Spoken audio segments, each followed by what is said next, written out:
Bien, hermanos, el Señor les bendiga. Un saludo a cada uno de ustedes. Sea con ustedes el Señor.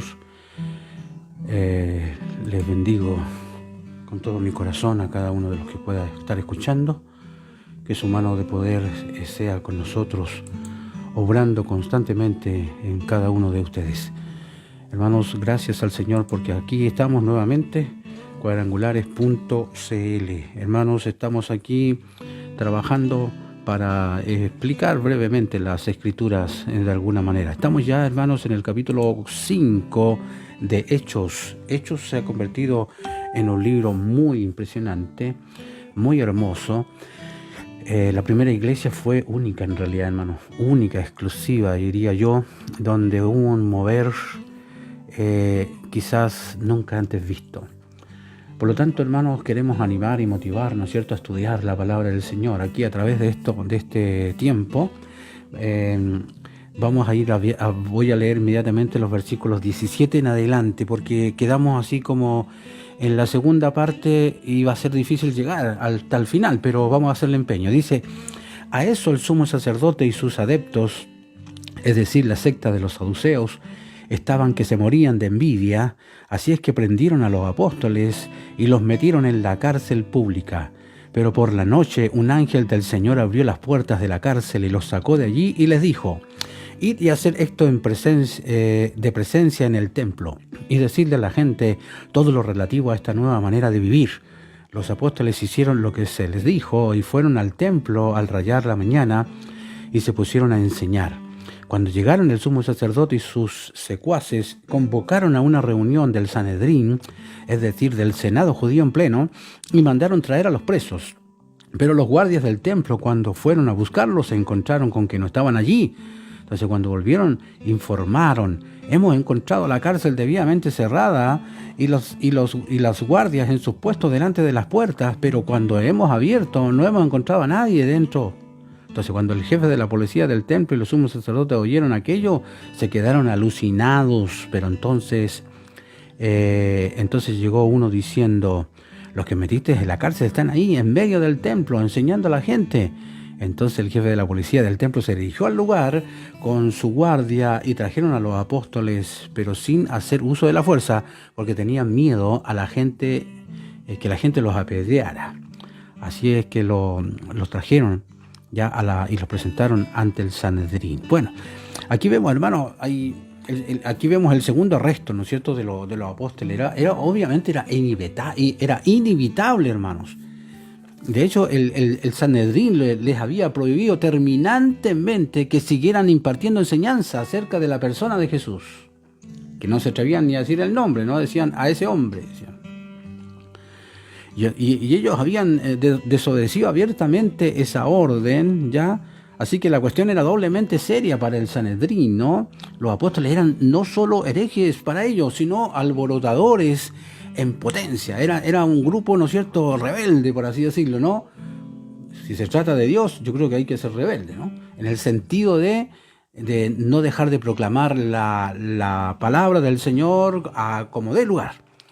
De hecho, Palestina siempre estaba a punto de un levantamiento, ¿cómo le llaman? Una conflagración o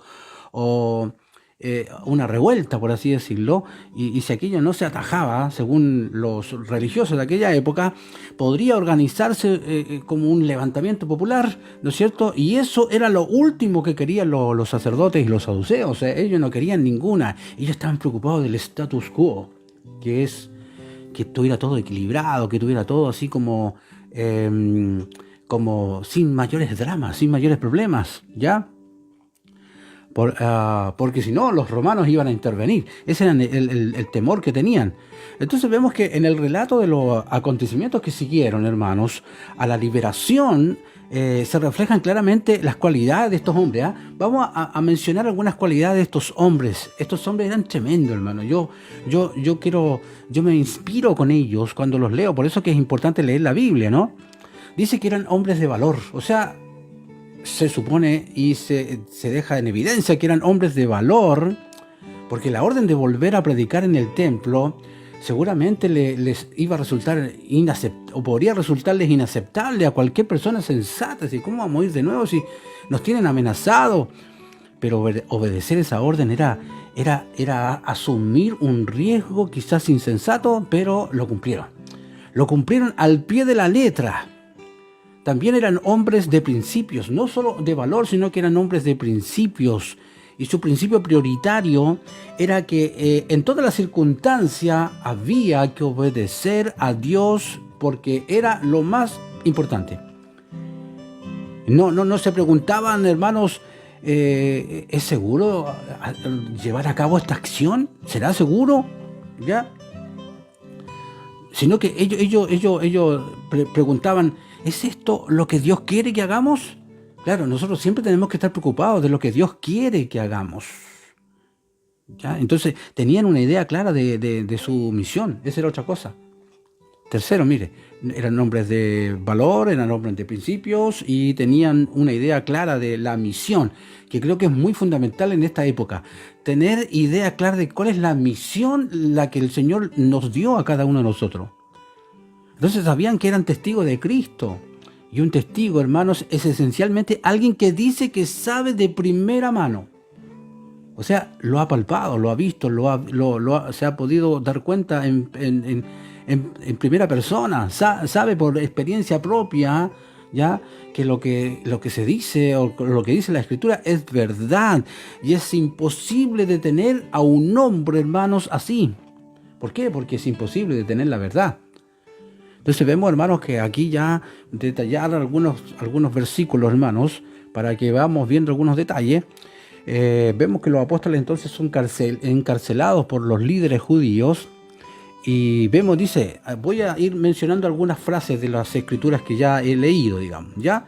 Vemos, hermanos, dice, entonces levantándose el sumo sacerdote, ahí dice que la reunión de Pedro y Juan con los líderes religiosos en el capítulo 4, terminó bien, es cierto, para los primeros seguidores de Jesús, pero eso no fue el fin del asunto. Y el establecimiento religioso nuevamente presionó, comenzó a colocar ahí, como digo yo, la máquina contra ellos. Y Lucas, hermano, que era el escritor de Hechos, Lucas alterna, ¿no es cierto?, entra una imagen de la iglesia en sí misma, y una imagen de la iglesia tal como existe con su relación con el mundo. Y en este caso, la segunda imagen trata cada vez más con la persecución. Deja claro que la iglesia va a ser perseguida y que en esa época fue perseguida brutalmente, diría yo. ¿Ya? Entonces vemos, hermanos, que dice que se llenaron de celos.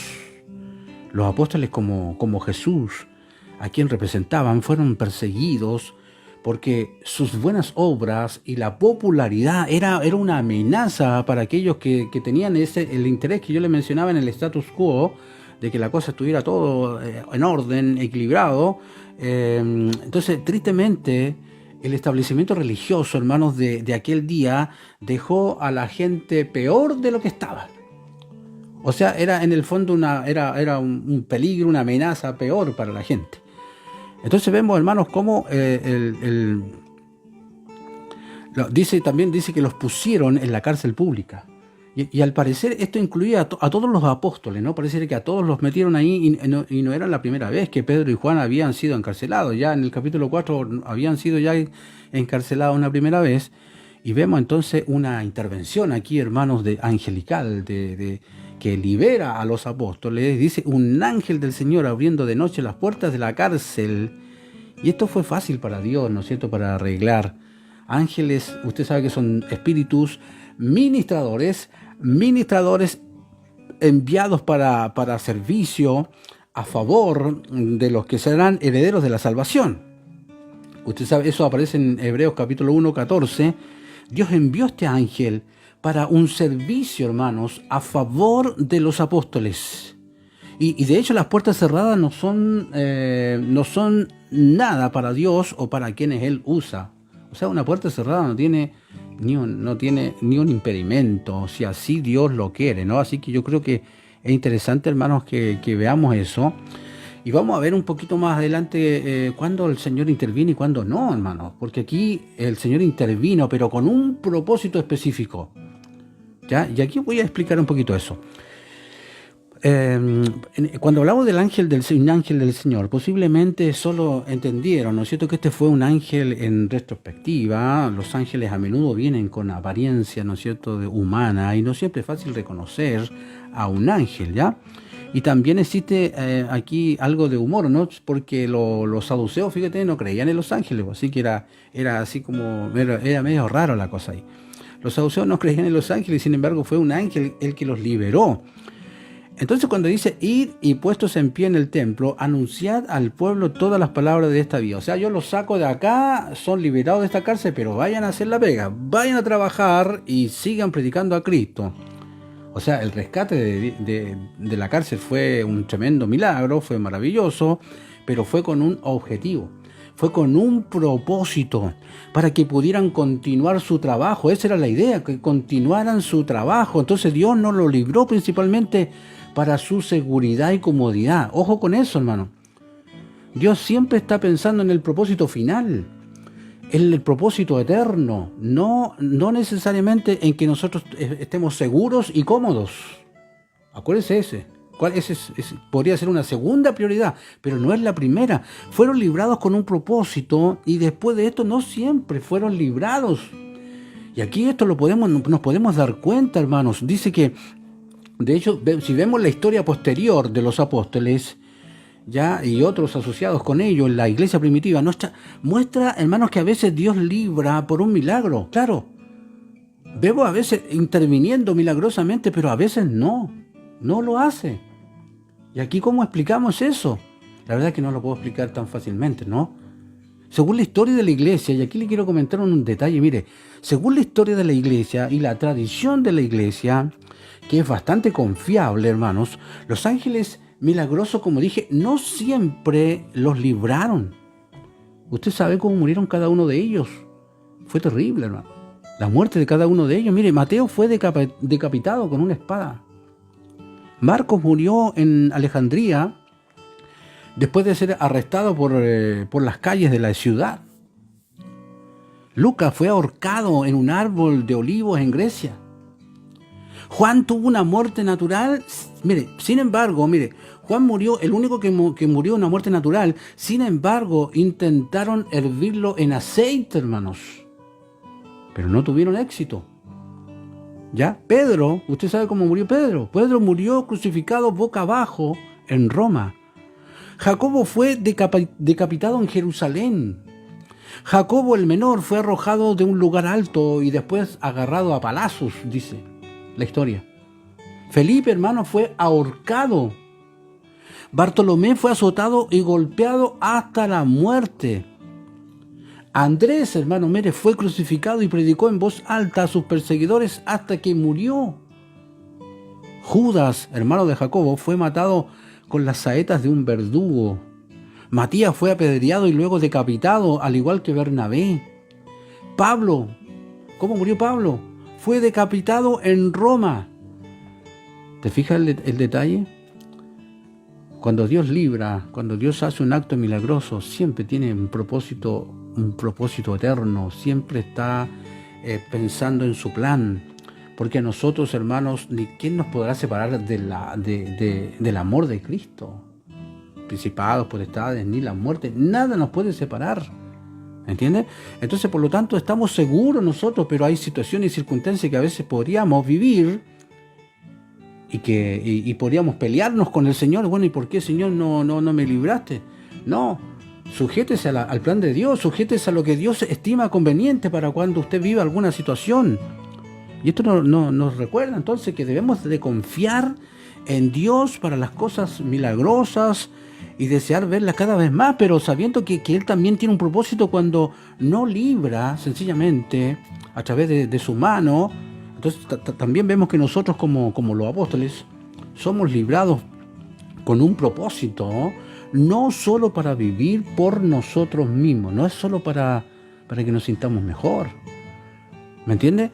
Entonces, hermanos, ya en los versículos 21 al 23, voy un poquito más rápido para ver si puedo explicar un poquito más toda esta parte del capítulo que me falta.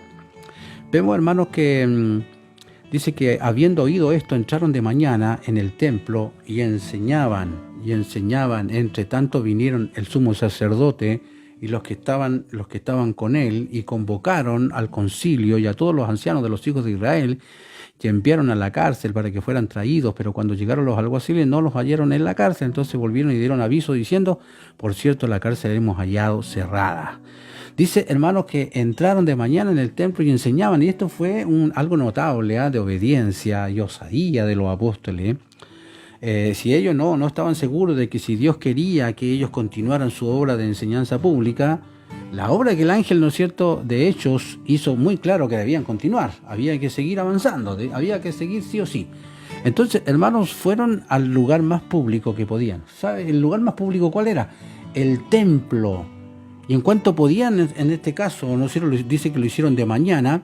Entonces, cuando se pensaba que estaban en la cárcel, mire dónde estaban. Estaban obedientemente enseñando la palabra de Dios a la gente más común del pueblo. Y dice que volvieron y dieron aviso. Ya el establecimiento religioso se reúne, entonces solemnemente se reúne para tratar con esta gente problemática, que en ese entonces le estaba dando tantos problemas, que estaban enseñando el nombre de ese tal, porque ni siquiera lo pronunciaban, ¿ok? Entonces lo intimidaban. Los intimidan, en este caso con una visita a la cárcel, y los traen al concilio para ponerlos en su lugar. Pero cuando los alguaciles, estoy hablando del capítulo 4, entonces cuando los alguaciles fueron a ver, vieron que la puerta de la cárcel estaba tal como estaba, o sea, no estaba ni descerrajada, ni hecha pedazos, ¿no? Estaba impecable, tal, los guardias estaban ahí paraditos donde corresponde, pero no había ningún apóstol en la cárcel. ¿Cómo salieron? La verdad es que no lo dice ahí, pero tiene que haber sido increíble, hermano. ¿Ya? Entonces vemos que los apóstoles entonces fueron nuevamente agarrados y encarcelados, arrestados nuevamente. ¿Ya? Entonces vemos acá, hermanos, que dice ellos ya no querían más guerra. ¿Ya? Ellos decían, dudaban en qué vendría a parar todo aquello. O sea, estaban tan sorprendidos, tan atónitos, tan complicados con el tema, que no sabían qué iba a pasar, qué iba a suceder, ¿no es cierto? Y en este punto, fíjate que los líderes religiosos tenían que estar preguntándose con qué se estaban encontrando, con qué estaban tratando. Y había una evidencia repetida, de un poder sobrenatural obrando en los seguidores de Jesús. Era obvio que estaba pasando algo impresionante, porque imagínense que de repente encarcelan a los apóstoles con toda la seguridad que corresponde, y el otro día no los encuentran. Era obvio que algo estaba pasando, pero es increíble, hermano, cómo es el corazón del hombre, hermano. Le tenían temor a la gente, pero a Dios, nada. ¿Entiende? Los religiosos me refiero. Entonces, siguiendo la historia de Lucas, hasta este punto, entendemos entonces por qué dudaban en qué vendría a parar aquello. Pero nosotros, como ellos no entendían, pero nosotros como lectores de la palabra, no dudamos, sabemos que la obra de Dios iba avanzando, iba continuando, como lo ha hecho hasta el día de hoy. Entonces vemos, hermanos, que los apóstoles pronto fueron arrestados nuevamente, y quizás tuvieron la tentación de pensar que, como fueron librados milagrosamente, Dios seguramente evitaría que fueran arrestados de nuevo, pero eso no fue el caso, ¿te fijas? Hay cosas que Dios las permite y otras cosas que no. Vuelvo a repetir, de acuerdo a su propósito. Todo Dios lo hace de acuerdo a su propósito. Entonces, cuando los apóstoles volvieron a estar bajo custodia, sabían ellos lo fácil que sería para Dios soltarlos de nuevo. Para ellos sería fácil, pero su experiencia pasada del poder de Dios los había llenado, hermanos, de una fe increíble, una fe muy fuerte para ese momento. Y dice, hermanos, que ellos los sacaron suavecito nomás, porque no querían ni tocarlos. Dice que los trajo sin violencia.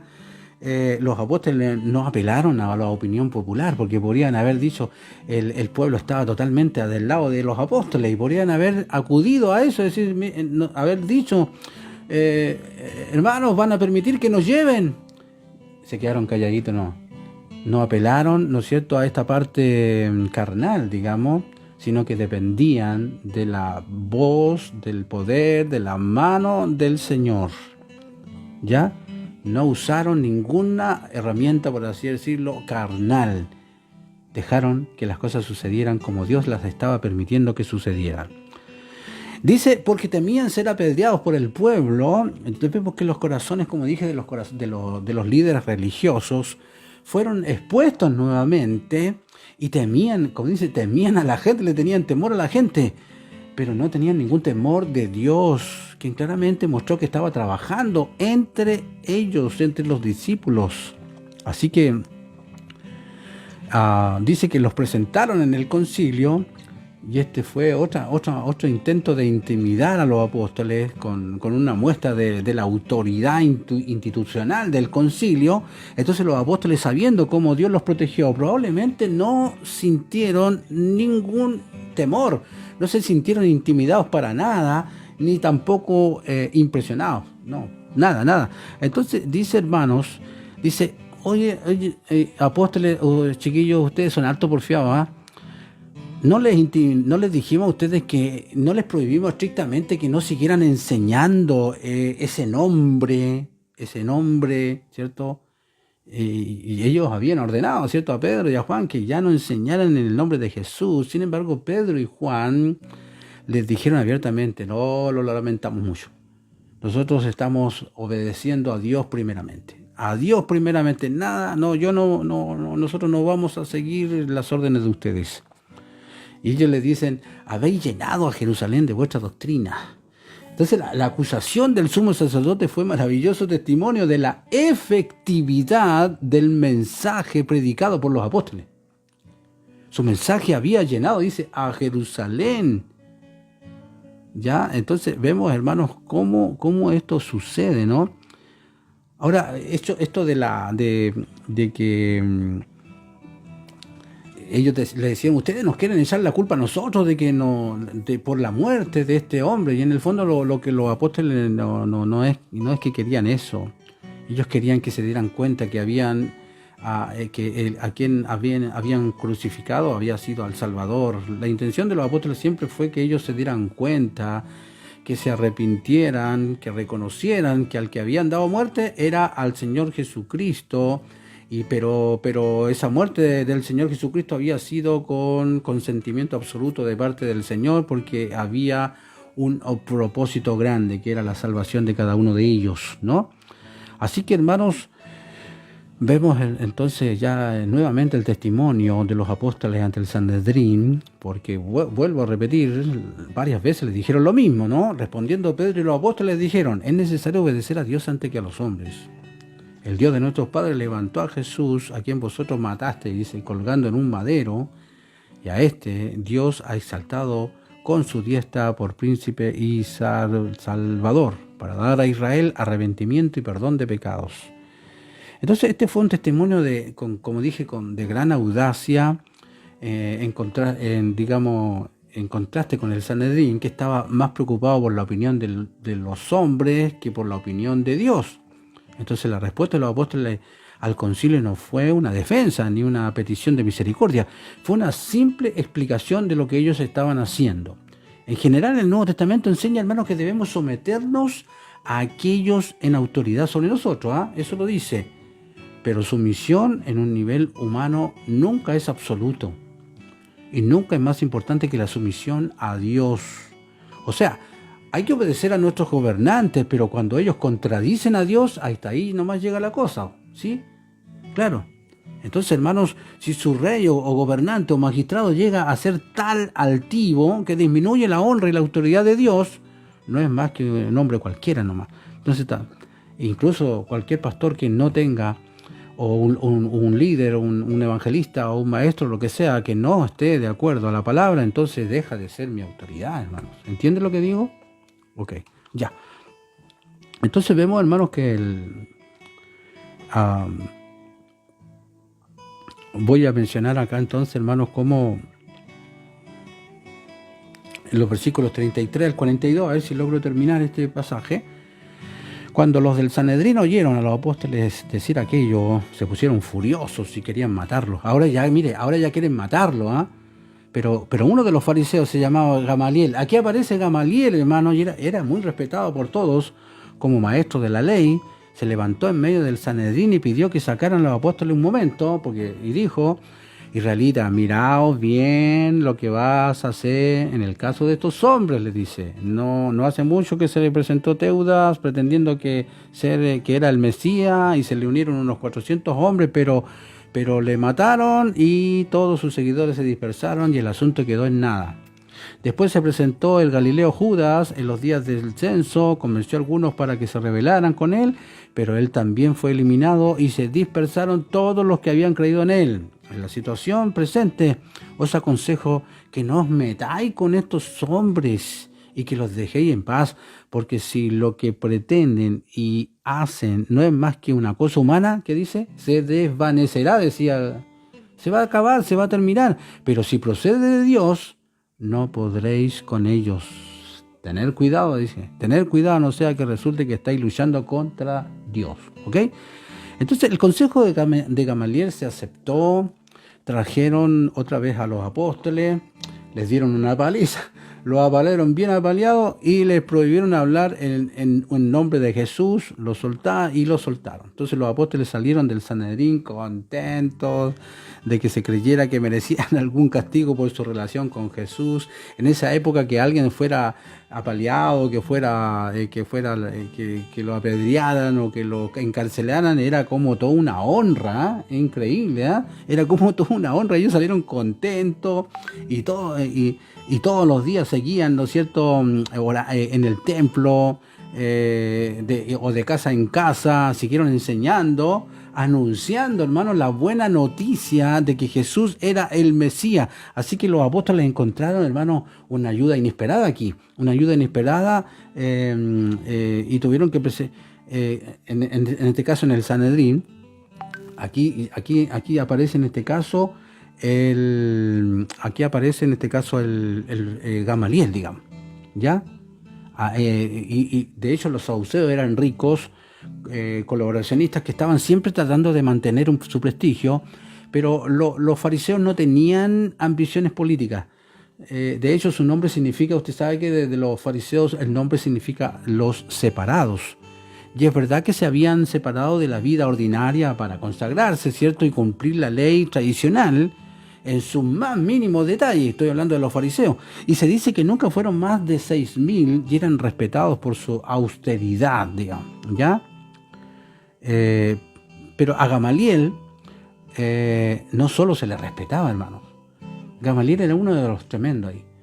No solo se le respetaba, se le quería. Era un hombre amable, mucho más tolerante, ¿no es cierto?, que sus compañeros.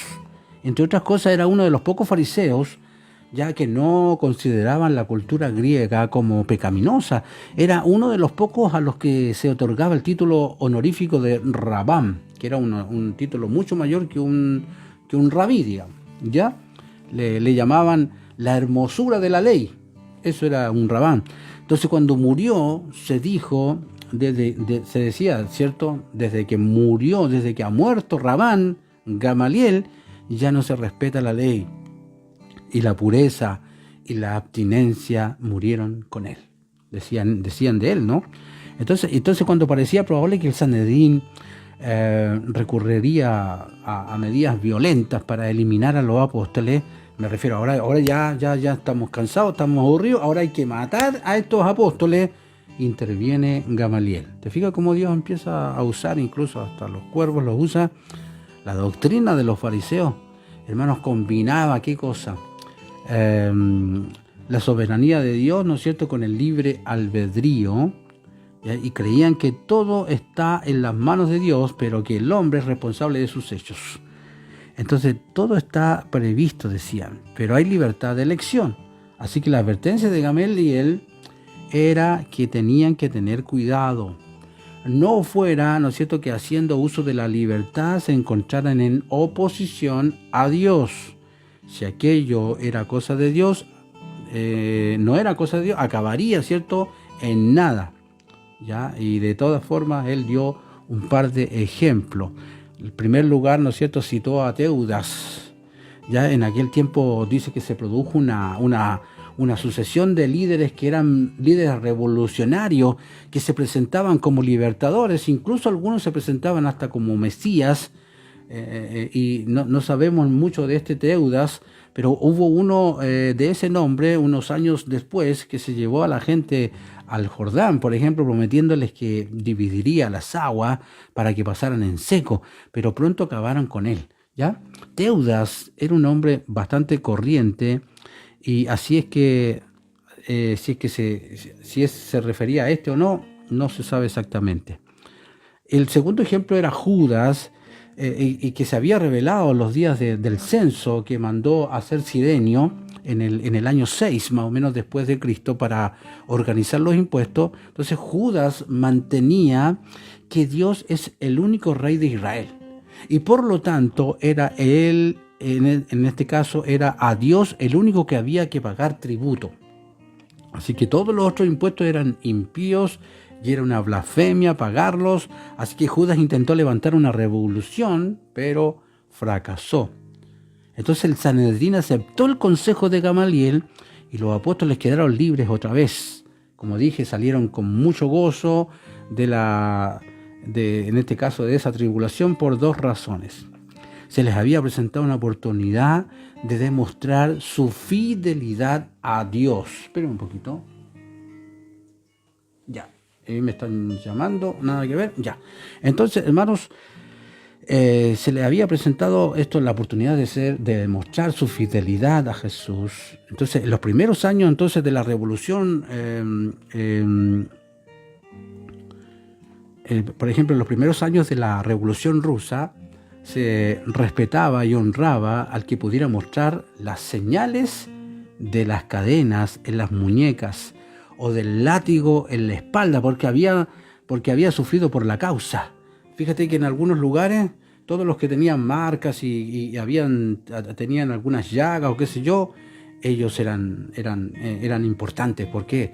Porque habían sufrido por una causa muy, muy fuerte. Así que, hermanos,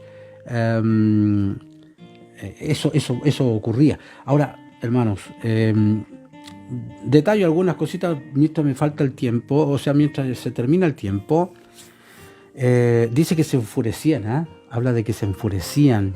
Pedro y los apóstoles les habían explicado ya clara y brevemente las ideas principales de quién era Jesús. Eso ya lo habían explicado, y qué fue lo que hizo por nosotros en una cruz, y cómo debemos responder a quién es Jesús y qué hizo.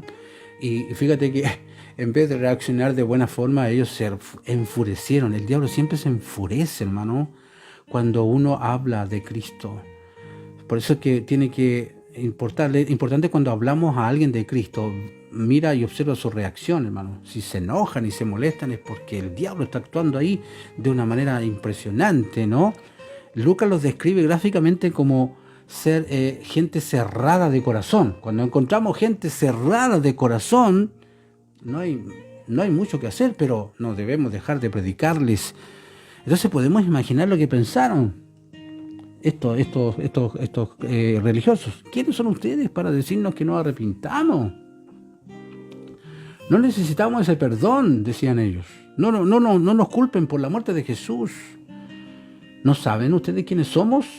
Seguramente decían esto, ¿no? Y dice, y querían matarlos. Entonces en ese momento la muerte de los apóstoles fue puesta en marcha, ¿ya? Y no habíamos leído previamente que querían matarlos, sino que ahora ya en el capítulo 5 es claro que los quieren eliminar. Entonces, como eran incapaces de contender con los discípulos en cuanto a la verdad, recurrieron a la autoridad y a la fuerza, amenazándolos de todas las formas posibles y más encima dándoles una golpiza. Y por último, ¿no es cierto?, si esto no resulta, hay que puro eliminarlos, hay que matarlos. ¿Te fijas cómo actúa el enemigo, hermano? Entonces, el consejo de Gamaliel, vemos que se levanta entonces este doctor de la ley, venerado prácticamente por todo el pueblo, y mandó que sacasen fuera por un momento a los apóstoles y dijo, por favor, mirad por vosotros qué vais a hacer respecto a estos hombres. ¿Ya? Y ahí explica entonces que antes se había levantado Teudas, se había levantado Judas, y que todos estos, ¿no es cierto?, no habían prosperado para nada. ¿Ya? Fíjate que este Gamaliel fue el nieto de un estimado hombre llamado Hillel. Hillel era el fundador, hermanos, de la escuela de religión, la más fuerte que hubo en Israel. Y Gamaliel entonces fue dado, como dije, fue dado a uno de los pocos que se le fue dado el título de Rabán, que era, Rabán quería decir nuestro maestro, ya que era un paso más arriba del título de maestro o de rabí, mi maestro, ¿no? Entonces, de hecho en la Mishnah se escribe de Gamaliel desde que Rabán Gamaliel, el anciano, como dije, murió. Decían ellos, se acabó la ley, se acabó la pureza, se acabó la abstinencia. O sea que Gamaliel era un hombre muy respetado en aquel entonces. Así que, hermanos,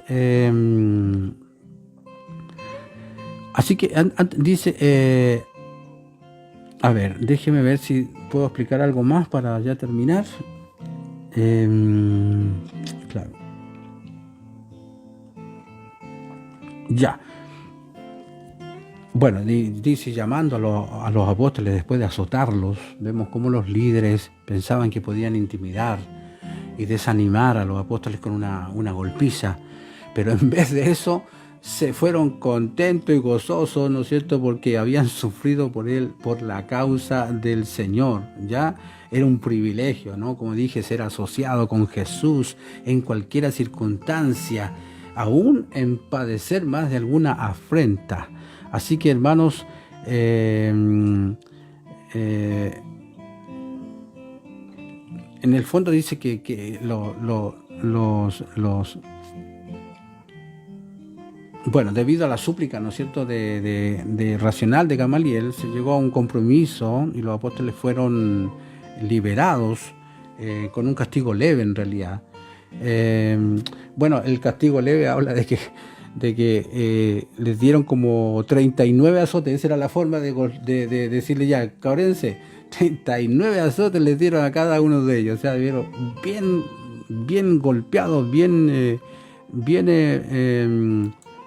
así que fue terrible, ¿no? Bueno, ojalá no nos toque a nosotros que nos pase algo similar. Bueno, hermanos, pero no cesaban de predicar a Cristo, que era lo más importante. Cualquier azotamiento, cualquier acto vergonzoso que les daba el Sanedrín no sirvió para nada. Los discípulos no dejaron de predicar nunca, ni siquiera por un momento. Y esto nos reta a nosotros, hermanos, nos coloca a nosotros como seguidores de Jesús. Ellos continuaron cada día, cuando seguramente nosotros ya hubiésemos parado hace rato, ¿no? Entonces, a menudo encontramos que la amenaza del rechazo social es suficiente para hacernos callar sobre quién es Jesús y qué hizo por nosotros. Entonces, necesitamos, hermanos, tener el valor. Que Dios nos ayude a ver toda esta parte del capítulo 5, a tener valor, a tener determinación, ya como la tenían los apóstoles, para estar firmes al lado del Señor Jesucristo, haciendo nuestro trabajo. ¿Ya? Así que, hermanos, que Dios bendiga a su pueblo, que nos dé mucha valentía, que nos dé mucha fuerza para seguir predicando el Evangelio del Señor. Fíjate que Spurgeon habló de este tipo de corazón audaz, ¿ya? Decía él, ahora le reto a cada cristiano, aquí decía, cuando él predicaba, decía que hable con valentía en el nombre de Cristo según tenga oportunidad, y especialmente que se cuide de la tendencia de nuestra carne de tener miedo, decía Spurgeon, ¿no? Ya que guía prácticamente a esfuerzos para salir fácilmente y salvarnos de problemas. Decía, no teman, sean valientes por Cristo, decía Spurgeon, sean valientes por Cristo, vive valientemente para aquel que murió amorosamente por ti. ¿Ya? Y también dice que Spurgeon retó al corazón cobarde. Sin embargo, dice, eres un cobarde. Si pongámoslo en lenguaje fácil, eres un cobarde, decía Spurgeon. Eres un cobarde cuando no te atreves a hablar de Cristo. ¿Ya? Si alguien te llama así, seguramente tu cara se pondría roja, o quizás no seas un cobarde en cuanto a cualquier otro tema, ¿ya? qué cosa tan vergonzosa es que mientras eres valiente con los demás, eres cobarde en cuanto a Jesucristo. O sea, está diciendo, hermanos, para el mundo somos valientes muchas veces, pero cuando se trata de Cristo, somos unos cobardes. No nos atrevemos a contar lo grande y lo hermoso que ha sucedido con cada uno de nosotros. Así que Dios nos ayude, que Dios nos bendiga. Este ha sido el capítulo 5, segunda parte del libro de los Hechos. Espero contar con la ayuda del Señor para que mañana sigamos con el capítulo 6. Es muy emocionante seguir estudiando la vida de los apóstoles, la vida de la iglesia. Así que un abrazo, una bendición a cada uno de ustedes, hermanos, y que Dios bendiga sus vidas.